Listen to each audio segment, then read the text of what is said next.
Hey guys, how you doing today? This is D Durrell with D Durrell Life Solutions. I'm chilling right now on the balcony, enjoying this great Houston uh, weather right now.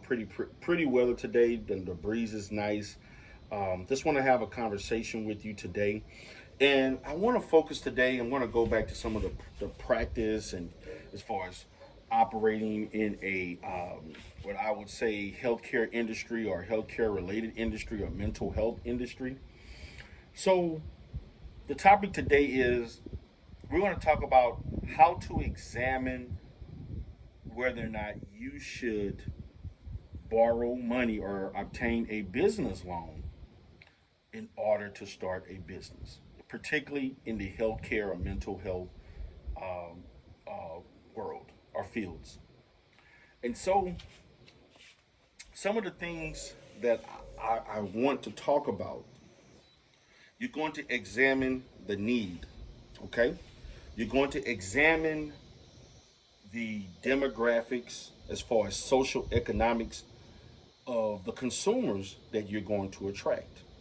We also want to look at how expensive the area is to market as far as the facility that you want to rent, the type of furniture, the type of equipment, and everything that is necessary to create a visibly attractive business, along with you having the appropriate skills or highly valuable skills that that that people are demanding.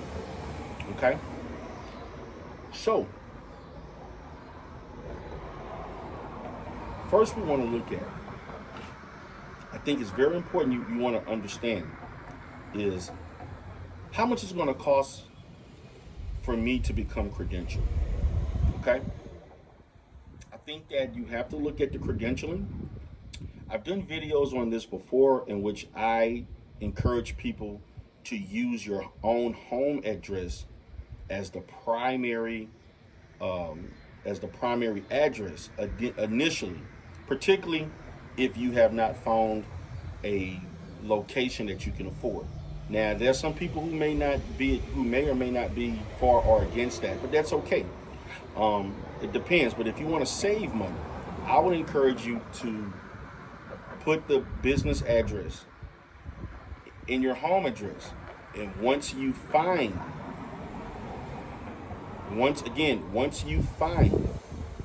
and I'm not saying you have to start providing services.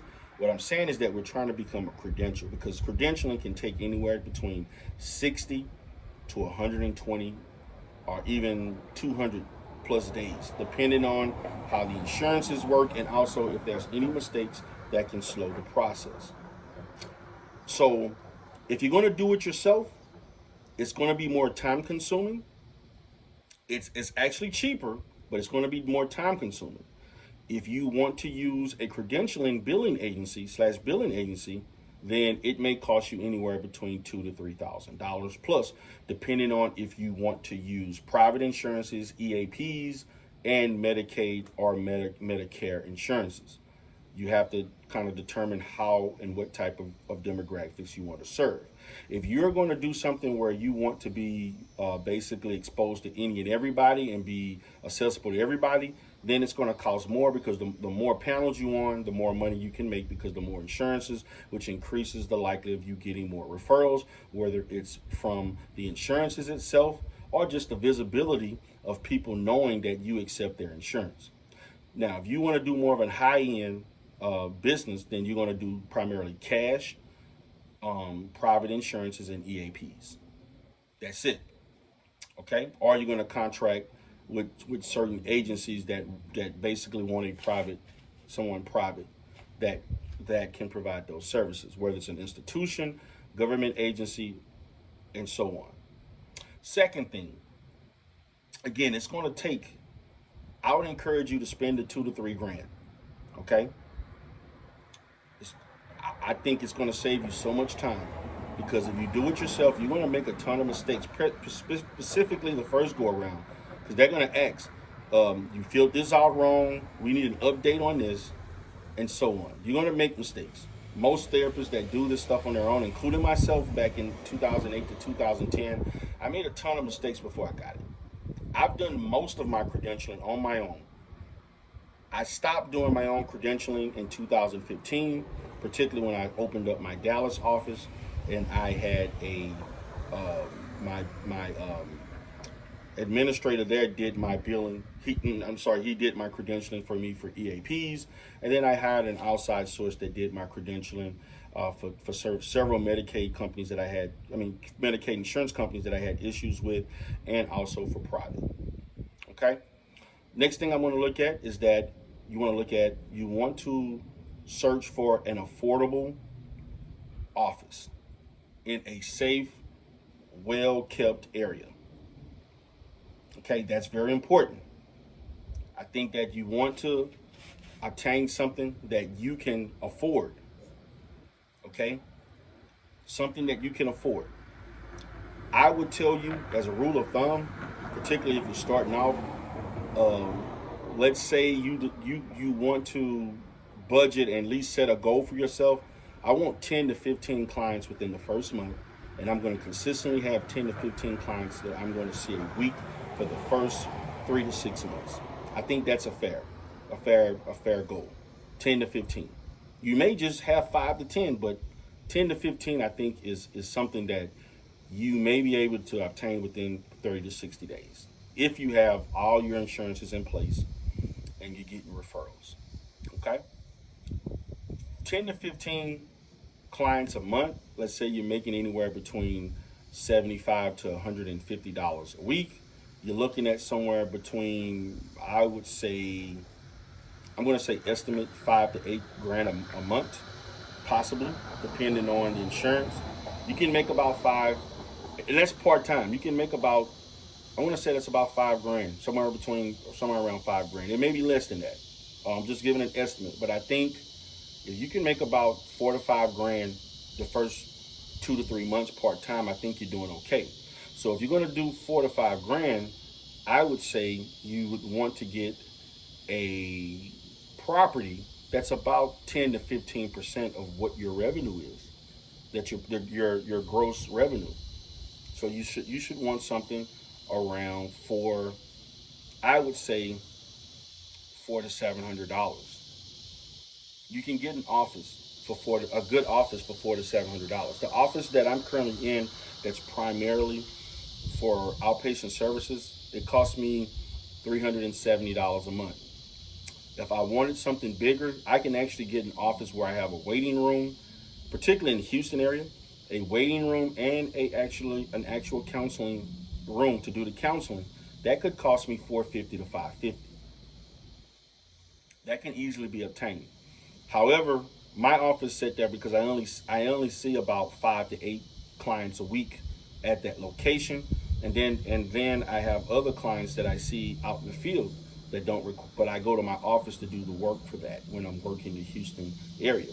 Now, my office in outside of Houston, in the greater Houston area, I pay far more than that, but I have a clinic there. So that clinic requires a lot more as far as my time, my staff, and my clients that attend the intensive outpatient program. The third thing you want to look at how much money that I'm spending as far as computers, printers, fax, all that different stuff like that, your phone, electricity, internet, all of those things, and then paying your utilities. And so when you do a total of that, I would say you're going to spend about, let's say, I think um, maybe $5 to $8,000 at the most. And then, oh yeah, then you want to add your furniture along with your furniture. I would say maybe 5 to 8 grand. You want to have decent furniture, nice furniture, pictures, lamps, all that good stuff, books and everything you want to put in there. Fix it up real nice. You can do that. You can fix up an office for $1,500 to $2,000. So we're looking at about 8 grand, maybe 10 at the most if you want to go a little bit more lavish. But you don't need to take $25,000, $20,000, $50,000 to start a practice. So I think what I just talked about today is kind of a rule of thumb of what you can go about doing to start a mental health outpatient practice, an outpatient practice, counseling practice. And also, if you are starting a um, a practice in the healthcare industry. Now, if you're looking more into medical, medical will encompass more medical equipment that can be a lot more expensive. So, but for counseling and mental health, you don't need all of that equipment. Now, for there's some of those that some of the people may want to use different assessments and different appraisals, particularly if you're a psychologist. Buying those things can be quite lengthy, or certain books. I spend money on psychoeducational groups as far as books and things like that, and activities, therapy, as far as therapy or play therapy, different toys and different things like that. That's really not that I think that's not that expensive. But for I would say, to start a good practice, to where you're not doing all the work as far as your credential and so forth, I say if you had $8,000 to $10,000. And so what I'm talking about is that, in essence of everything that I'm stating, is that you are kind of highlighting every aspect of your business to be successful, and what the total amount would be. That total amount plus, let's say, 2 to 3 months, 2 to 3 months of rent being paid.